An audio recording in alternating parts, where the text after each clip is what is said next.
오늘 은혜 받으실 말씀은 누가복음 19장 1절부터 7절까지의 말씀입니다. 누가복음 19장 1절부터 7절까지의 말씀을 다 같이 봉독하겠습니다. 예수께서 여리고로 들어가 지나가시더라. 삭개오라 이름하는 자가 있으니 세리장이요 또한 부자라. 그가 예수께서 어떠한 사람인가 하여 보고자 하되 키가 작고 사람이 많아 할 수 없어 앞으로 달려가서 보기 위하여 돌 무화과 나무에 올라가니 이는 예수께서 그리로 지나가시게 되밀어라. 예수께서 그곳에 이르사 쳐다보시고 이르시되 삭개오야 속히 내려오라. 내가 오늘 내 집에 유하여야 하겠다 하시니 급히 내려와 즐거워하며 영접하거늘 무사람이 보고 수군거여 이르되 저가 죄인의 집에 유하러 들어갔도다 하더라. 아멘. 다 같이 말씀의 제목을 따라해 주시길 바랍니다. 삭개오야 내려오라. 삭개오야 내려오라. 거대한 체구에 커다란 머리, 툭 튀어나온 이마에는 스테이플러로 찍어 붙인 찢어진 흉터가 있고요. 양쪽 목에는 나사못이 박힌 강렬한 인상의 괴물은 바로 메리 셀리가 쓴 프랑켄슈타인 소설에 나오는 괴물의 모습입니다. 남양 특집 설교도 아닌데 첫 장면부터 끔찍한 모습을 보여드려서 죄송합니다. 물리학자 빅토르 프랑켄슈타인 박사는 야심차게 생명창조 연구를 시작합니다. 수없이 실패를 거듭한 후에 드디어 인간 사체를 조합해서 생명을 만들어내는 데 성공합니다. 그러나 기쁨도 잠시, 그는 자신이 만들어 놓은 피조물을 보고 경악합니다. 한편 이 괴물은 자기가 외롭다고 여자친구를 만들어 달라고 합니다. 박사는 너무 기가 막혀서 아버지라고 부르면서 따라다니는 괴물의 요구를 냉정하게 거절하고요, 도망가 버립니다.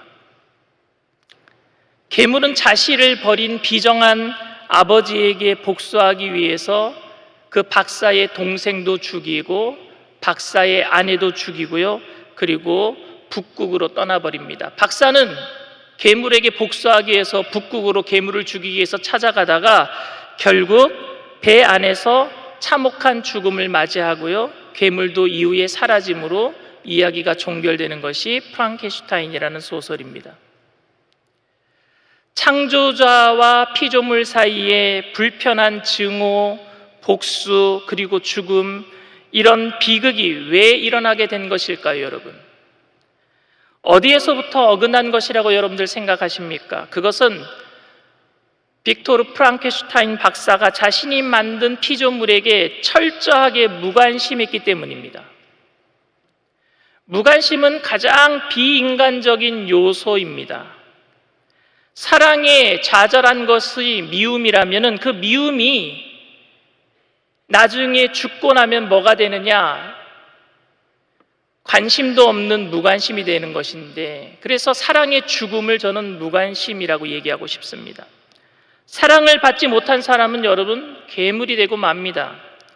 사랑과 인정을 받지 못한 사람은 상상을 초월하는 피의식 속에서 지옥과 같은 삶을 살아가게 돼 있습니다.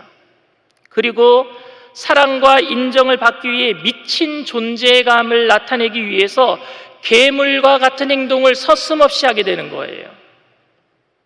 오늘 성경 본문에는 사람들의 무관심 속에서 살아가는 한 사람이 등장합니다. 그의 이름은 삭개오입니다. 삭개오에 관한 이야기는 오늘 누가복음에만 기록되어 있는 이야기입니다. 삭개오라는 이름은 헬라어로 자카이오스, 순결한, 무죄한이란 뜻을 가지고 있는 히브리어 자카이에서 유래된 것으로 깨끗한 자, 의로운 자라는 뜻을 가지고 있습니다. 이름부터 여러분 관종의 냄새가 풍기지 않습니까? 관심을 끌기 위해서 자기 이름을 그렇게 만들지는 않았는가? 사람들이 자신을 인정해 주지 않으니까 이름이라도 사람들이 부를 때 자신을 깨끗한 자, 순결한 자라고 인정해 주기를 원했던 것일까요? 그러나 사람들은 삭개오의 이름을 불러주지 않습니다. 그 이유는 그가 매국노의 대표격인 세리장이었기 때문입니다. 오늘 2절 말씀입니다. 삭개오라 이름하는 자가 있으니 세리장이요 또한 부자라 그랬어요. 삭개오를 두 마디로 표현을 합니다. 세리장이고 부자다라고 얘기합니다. 세리장에 해당하는 헬라어가 아르키텔로네스인데 신약 성경에는 단 한 번만 사용된 단어입니다. 오늘 본문에 사용되었어요. 당시 여리고에 세금을 걷어들이는 관리들이 있었는데요. 그들은 요단강 건너편에서 유대 땅으로 들어오는 모든 사람들의 물품에 통관 세금을 매겼어요. 거기에 우두머리가 누구냐? 바로 삭개오였어요. 그리고 또한 부자라 그랬어요. 부자라. 그런데 이 말은 부정직한 방법으로 부를 축적하였음을 말하고 있고, 이는 이름과 정반대된 깨끗한 자도 아니고 무죄한 자도 아니고 순결한 자도 아닌 남의 것을 착취한 부정직한 자임을 알려주고 있는 단어입니다. 깨끗한 자라고 불려주고 싶었어요. 의로운 자라고 삭개오라고 불려주고 싶었어요. 인정받지 못할 때 그의 자존감은 무너질 대로 무너지고 차라리 짐승처럼 살아야 되겠다라고 생각했을지 모르겠습니다. 인정받지 못하니까. 그런 삭개오를 향해서 이스라엘 백성들은 공공연하게 로마의 개, 이스라엘의 피를 빨아먹는 흡혈귀, 거머리 같은 인간이라고 불렀습니다. 삭개오에 대한 유대인들의 이런 반응은 더욱 삭개오를 돈에 집착하게 만드는 괴물로 만들어버렸습니다. 마치 프랑켄슈타인 소설에 나오는 피조물이 박사에게 인정받지 못할 때 진짜 괴물이 되어갔던 것처럼 말입니다. 마귀는 이렇게 우리의 자존감을 무너뜨려서 하나님의 자녀로 살아가지 못하도록 합니다. 독일이 2차 세계대전을 일으키고 유대인들을 600만 명 학살한 사건은 전 인류를 놀라게 했습니다. 그런데 600만 명을 생물학적으로 죽이기 이전에 먼저 정신적으로 그들은 죽고 있었어요. 왜냐하면요, 수많은 유대인들이 잡혀 있었던 집단 수용소, 아우슈비츠라고 하는 그런 집단 수용소에 화장실을요 단 몇 개만 만들어 주었습니다. 수천 명, 수만 명이 한꺼번에 들어가 있는 그 집단 수용소에 화장실이 단 몇 개였단 말입니다. 그러다 보니까 유대인들은요 침실에다가 대소변을 보기 시작했어요. 결국에는요 자신들이 잠자는 침실은 침실이 아니라 짐승 우리가 되고 말았습니다. 자존감이 무너진 유대인들은요 스스로 짐승이 되어버렸고요, 하나님의 형상을 잃어버린 그들은요 독가스에 죽기 전에 먼저 정신적으로 죽어가고 있었단 말입니다. 그런 수용소가 아니더라도 현대 감옥에서는 수번이라고 하는 제수 고유 번호가 있습니다. 수감 번호라 그러죠. 교도관은 제수를 부를 때에 수번을 부르게 되어 있고, 번호가 불려진 제수는 복명복창을 해야 합니다. 자기 번호를 대고 예해야 되는 거예요. 그리고 제수끼리 서로 부를 때에도 야, 너 이렇게 부르는지 수번을 불러야 합니다. 하나의 인격으로 취급하는 것이 아니라 제수로 취급하는 방법입니다. 그런데 감방에 들어온 신입 제수에게 늘 이름을 물어보는 나이가 지긋하게 드신 어르신이 있었어요. 실제로 있던 얘기입니다. 어느 날 그 감방 안에 신입 회원이 들어왔는데 그 어르신이 묻습니다. 이름이 뭔가? 서로 인격적인 대화가 어렵고 서로 죄인 보듯이 하는 삭막한 분위기인 감방에서 어이 거기 야 이렇게 부르는 것이 일반적인데, 이름을 물어본다니 새로 들어온 신입은 이렇게 얘기합니다. 쪽팔리게 왜 이름을 물어봅니까? 퉁명스럽게 그렇게 대답했습니다. 그런데 자꾸 자상하게 이름을 물어보시는 어르신에게 어쩔 수 없이 영일입니다 라고 자기 이름을 얘기했어요. 그랬더니 그 어르신이 또다시 묻습니다. 뒤에 일자가 한일자인가 묻습니다. 그러니 영일이란 친구가 네 라고 대답합니다. 어르신이 이렇게 혼잣말을 합니다. 네 집 큰아들이 징역살러 왔구만. 혼잣말이에요. 한국의 이름 중에 한일자가 들어간 이름은 대개 맏아들입니다. 태일이, 정일이, 영일이, 근일이, 남일이, 그날 밤 새로 들어온 신입은요 밤잠을 설쳤다고 합니다. 그동안 큰아들임을 까맣게 잊어버리고 괴물처럼 죄인처럼 살았던 자신의 이름을 불러주신 그 어르신 때문에 자기의 정체성을 찾게 되었고요, 그래서 부모님과 누이 동생 생각으로 잠을 이루지 못했다고 합니다. 하나님께서는 우리의 이름을 불러주십니다. 아담아, 내가 어디 있느냐? 아브라함아, 아브라함아, 이제야 내가 나를 경외하는 줄을 내가 알겠노라. 지렁이 같은 너 야곱아, 사울아, 사울아, 어찌하여 네가 나를 핍박하느냐?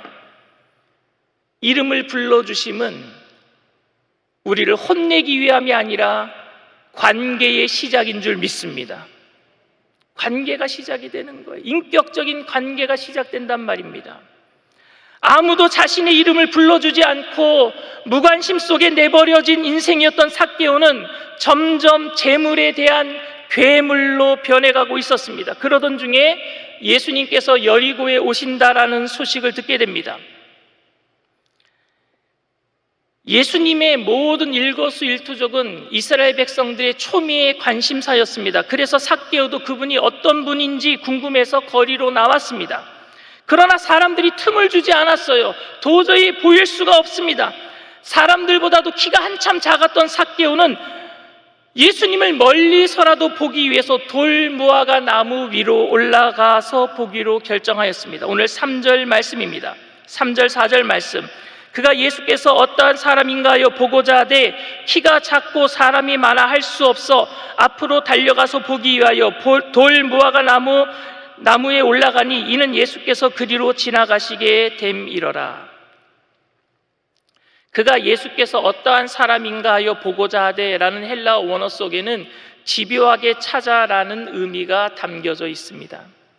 삭개오가 얼마나 사랑과 인정을 받고 싶어 했는지를 알 수 있습니다. 이 말씀 속에서 누구라도 자기를 인정해 주기를 원하고 있었습니다. 그럼에도 유대인들은 삭개오를 인정해 주지 않았습니다. 그래서 그는 점점 괴물이 되어가고 있었고, 그러던 중에 돌출 행동을 하는 겁니다. 돌무화과 나무 위에, 아무도 올라가지 않는 그 나무 위에 올라가는 겁니다. 그런데 그를 말리는 사람도 없어요.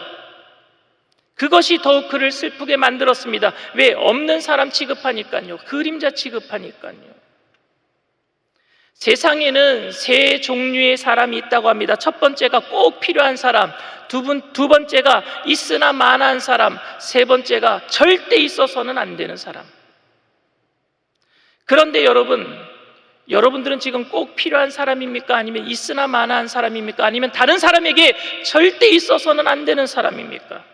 그런데 꼭 필요한 사람도 결국에는 김 빠진 콜라처럼 어느 순간에는요 검은 설탕물이 되어버려요. 톡 쏘는 그 맛은 다 사라져버리고요. 그래서 우리는 자신의 존재감을 나타내기 위해서 오늘도 SNS에다가 그렇게 사진을 올리고 있지는 않습니까? 나 좀 보라고. 삭개오가 돌무화과 나무 위에 올라간 것처럼 말입니다. 그러나 삭개오는 알고 있었어요. 아무도 나를 인정해 주지 않는다라는 것을. 그래서 더욱 괴물이 되려고 했을 거예요. 튀는 행동을 하려고 했을 거예요. 두고 봐라, 내가 너희들의 돈을 다 긁어 모아서 너희들이 내 앞에 무릎 꿇게 하리라. 하지만 마음 한구석에는 이렇게 계속해서는 안 되는데 하는 마음도 분명히 있었을 겁니다. 아마 그 마음이 오늘 예수님이 지나가시는 자리에 삭개오를 나오게 했는지 모르겠습니다. 삭개오는 나무 위에 올라가서 멀찍이 예수님이 지나가시는 모습을 쳐다봅니다. 아무런 기대도 하지 않았어요. 왜? 그런 게 익숙해져 있는 사람이에요. 아무도 자기를 쳐다보지 않아요. 아무도 자기를 불러주지 않아요. 예수님도 그럴 줄 알았어요. 그냥 지나가신 후에 어떤 분인지만 내가 봤으니까 자기 만족으로 내려오려고 했습니다. 그런데 그분이 지금 삭개오 앞에 멈춰 서시고 삭개오와 눈을 마주치신 다음에 삭개오를 부르고 계시는 거예요. 오늘 5절 말씀입니다. 예수께서 그곳에 이르사 쳐다보시고 이르시되 삭개오야 속히 내려오라. 내가 오늘 네 집에 유하여야 하겠다 하시니, 누구도 상상하지 못했던 일이 벌어졌어요. 그분이 자신의 이름을 불러줄 줄은 꿈에도 생각하지 못했던 일입니다. 삭개오, 깨끗한 자, 의로운 자, 자신의 이름을 그렇게 불러주실지 몰랐단 말입니다. 지금 자신의 모습은 깨끗하지도 의롭지도 못하고 오히려 유대인들에게 지탄받는 대상인데, 유대인들에게 존경받는 그분이 지금 자신을 깨끗한 자, 순결한 자, 죄가 없는 자라고 인정해주고 계세요. 죄가 많음에도 불구하고. 로마서 5장 8절이 이렇게 얘기합니다. 우리가 아직 죄인 되었을 때에 그리스도께서 우리를 위하여 죽으심으로 하나님께서 우리에 대한 자기의 사랑을 확증하셨느니라. 아멘. 관계의 시작은 우리가 깨끗하기 때문에 관계가 시작된 것이 아니라, 우리가 죄인임에도 불구하고 주님은 우리를 사랑하셔서 우리의 이름을 불러주시고 그래서 관계가 시작이 되는 줄 믿습니다. 성경은 우리가 죄인 되었을 때에 우리를 사랑하셔서 우리를 불러주시고 그에 대한 믿음으로 반응한 우리들을 구원을 얻게 하신다고 말씀하고 있어요. 여러분, 글래디에이터라는 영화 보셨어요? 리들리 스콧 감독이 만든 글래디에이터에 보면 사랑받지 못한 아들이 괴물로 변해가면서 사람들을 죽이고 로마를 멸망시키는 이야기가 나옵니다. 영화의 주인공 막시무스 장군은 철인 황제로 알려진 마르쿠스 아울렐리우스의 총애를 받아요. 그 황제, 마르쿠스 황제의 총애를 받습니다. 그리고 모든 로마 시민으로부터 총애를 받습니다. 사랑을 받습니다. 그래서 마르쿠스 황제는요, 막시무스에게 왕위를 넘겨주려고 결정을 해요. 그리고 자기 아들 코모두스에게 찾아가서 자신의 의중을 알립니다. 근데 그때 코모두스가 절규를 해요.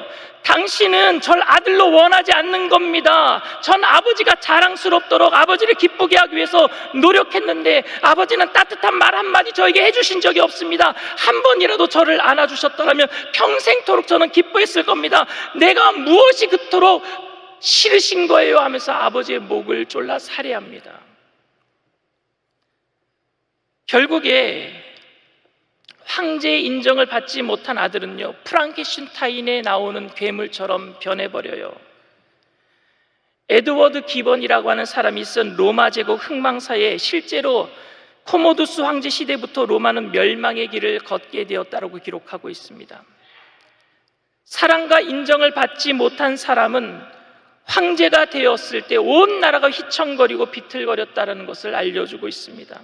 세상은 멀쩡한 사람도 무관심함으로 괴물을 만들지만 하나님은 하나님의 사랑으로 괴물과 같은 죄인 중에 죄인과 같은 괴수 중에 괴수와 같은 우리들을 하나님의 자녀로 변화시켜 주시는 줄 믿습니다.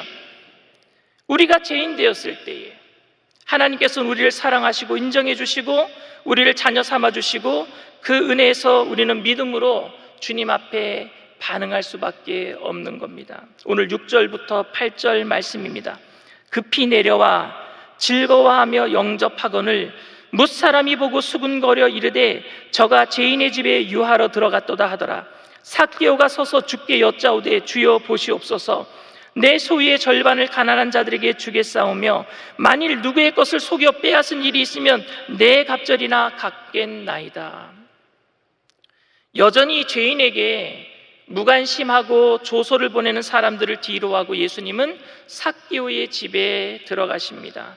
그 예수님의 방문에 삭개오는 너무너무 감동하는 거예요. 그리고 자신의 소유의 절반을 기부하겠다라고 합니다. 그리고 남을 속여서 빼앗은 것이 있으면 4배나 갚겠다라고 합니다. 예수님께서 삭개오의 이름을 불러주셨을 때 괴물이 되어가는 모습을 멈추고 하나님의 자녀로 변화된 줄 믿습니다. 이에 대해서 예수님은 9절 말씀에 이렇게 또 삭개오를 칭찬해 주십니다. 예수께서 이르시되 오늘 구원이 이 집에 이르렀으니 이 사람도 아브라함의 자손이미로다. 더욱 인정해 주세요. 우리는 주님께 인정받고 또 인정받을 때 잘하려고 함으로 더 인정받게 될 줄 믿습니다. 삭개오의 가치는 예수님 때문에 더 빛을 발하게 되었어요.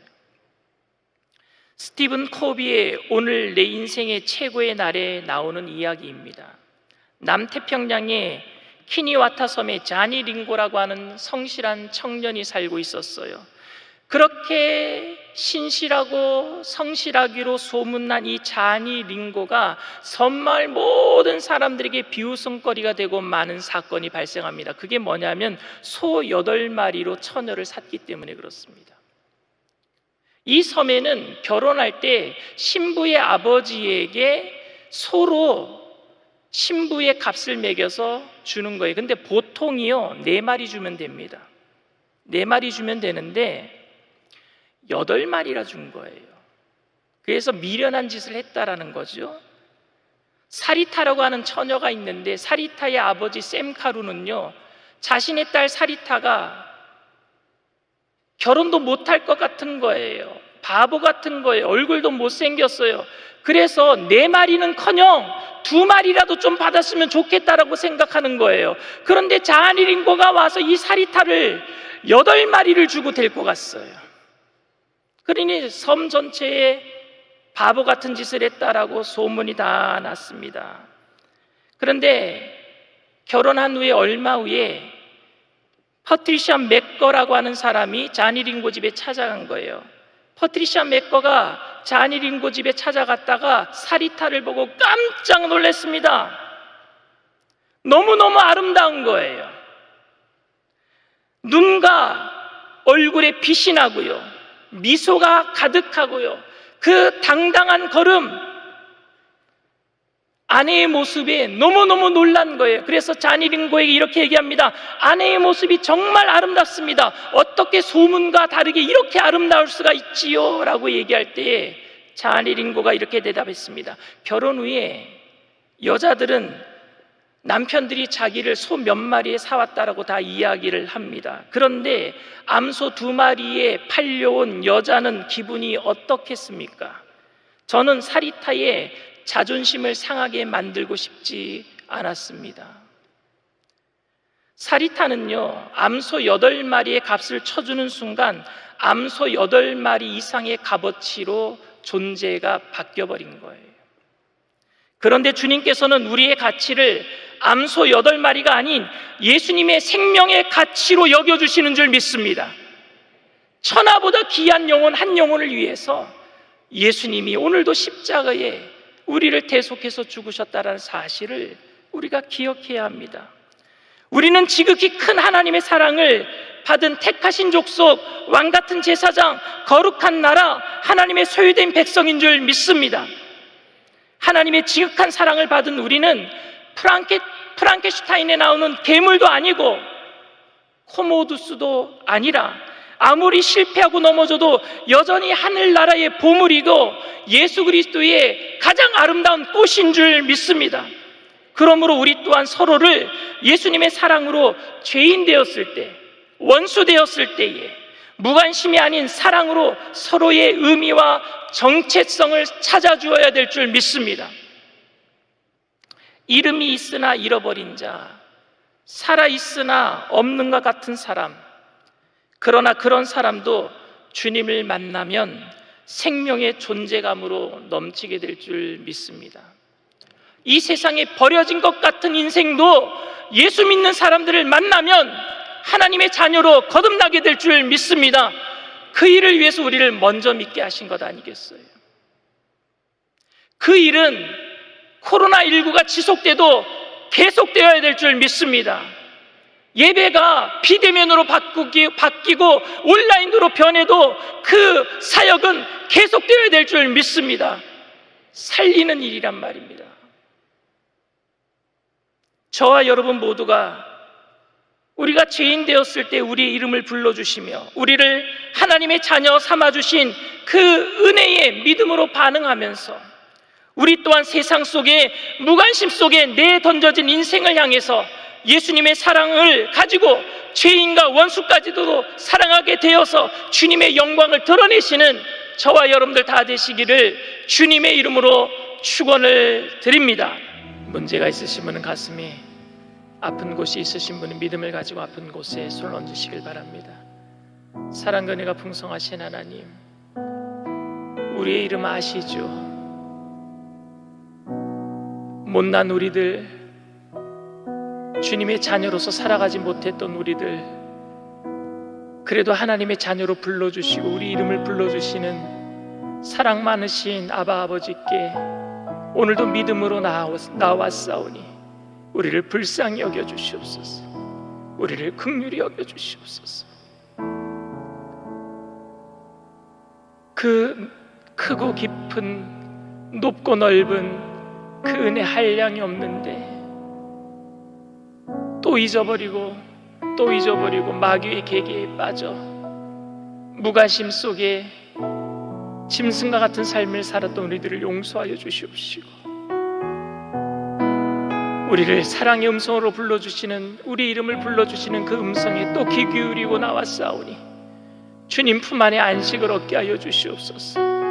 마음의 두려움과 염려, 세상의 모든 고통, 스트레스들 사라지게 하여 주시옵시고 너는 내 아들이다 인정해 주시는 그 음성 가운데 모든 것 다 내려놓게 하여 주시옵소서. 주님 발 앞에 내려놓습니다. 인생의 문제를 내려놓습니다. 삶의 고통의 문제를 내려놓습니다. 사람들과의 그 관계 속의 미움의 감정들도 내려놓사오니 이 시간 성령의 불로 소멸시켜 주시옵소서. 깨끗게 하여 주시옵소서. 나사렛 예수의 피로 명하노니 마음의 두려움과 염려, 미혹한 악한 영의 세력들은 한 길로 왔다 일곱 길로 도망갈지어다. 묶임을 받고 떠나갈지어다. 우리 청년들 마음을 해방하는 흑암의 세력은 떠나갈지어다. 무관심 속에 미움으로 절망 가운데 빠지게 만드는 미혹한 악한 영의 세력도 떠나갈지어다. 주님 한 분만으로 만족하게 하시옵소서. 성령으로 충만하게 하여 주시옵소서. 하나님, 주님, 우리의 몸이 아파서는 주님의 사명 감당할 수 없습니다. 이 시간 치료의 강선을 바라여 주시옵시고 깨끗이 고쳐주시옵소서. 깨끗게 하여 주시옵소서. 나는 너를 치료하는 야훼 라파라고 말씀하시지 않았습니까? 저가 채찍에 맞음으로 우리가 병남을 입었다라고 말씀하시지 않았습니까? 이 시간 아버지 하나님, 믿는 자들에게 따르는 표적을 아버지 하나님 힘입고 뱀을 집으며 무슨 독을 마실지라도 해를 받지 아니하며 병든 자에게 손을 얹은 즉 나으리라 하신 약속의 말씀을 의지하여서 믿음으로 아버지 아픈 곳에 손을 얹었습니다. 아픈 가족들을 대신해서 손을 얹어 싸우니 이 시간 예수님의 못자란 손으로 친히 포개어 안수하여 주시옵소서. 나사렛 예수의 피로 명하노니 저주받은 질병의 세력은 한 길로 떼 일곱 길로 도망갈지어다. 묶임을 받고 떠나갈지어다. 머리부터 발끝까지 깨끗게 될지어다. 오장육부 사지백 제뼈와 맞은 신경세포 조직마다 새롭게 될지어다. 주님 안에서 새롭게 거듭나게 하여 주시옵소서. 성령 안에서 새로워지게 하여 주시옵소서. 코로나19 때문에 잠시 동안 또 비대면으로 온라인으로 예배를 드립니다. 우리 청년들 함께 모여서 부르짖고 예배했던 그 예배의 감동을 잊어버리지 않게 하여 주시옵시고 어느 곳에 있든지 간에 최선을 다해서 삶에서 예배를 드리며 온라인으로 함께 예배드리는 모든 시간 함께 모여 예배드리는 귀한 장소 하나 되는 역사 이루어 주시옵소서. 오늘 주님께서 우리의 이름을 불러주심에 감사를 드리며 예수님의 이름으로 기도드리옵나이다. 아멘. 지금은 우리 주 예수 그리스도의 무한하신 은혜와 아버지 하나님의 영원하신 사랑과 보혜사 성령님 내주교통 충만하시고 위로하시는 축복이 우리가 죄인 되었을 때에 우리를 불러주신 하나님의 그 사랑에 감격하여서 우리 또한 무관심 속에 내동댕이 쳐져 있는 불쌍한 영혼들을 향해서 믿음으로 달려가기로 결단하는 믿음의 백성들, 개인, 가정, 사업, 직장, 자녀, 학업생활, 범사 전체 위에 지금으로부터 영원토록 함께 하실지어다. 아멘.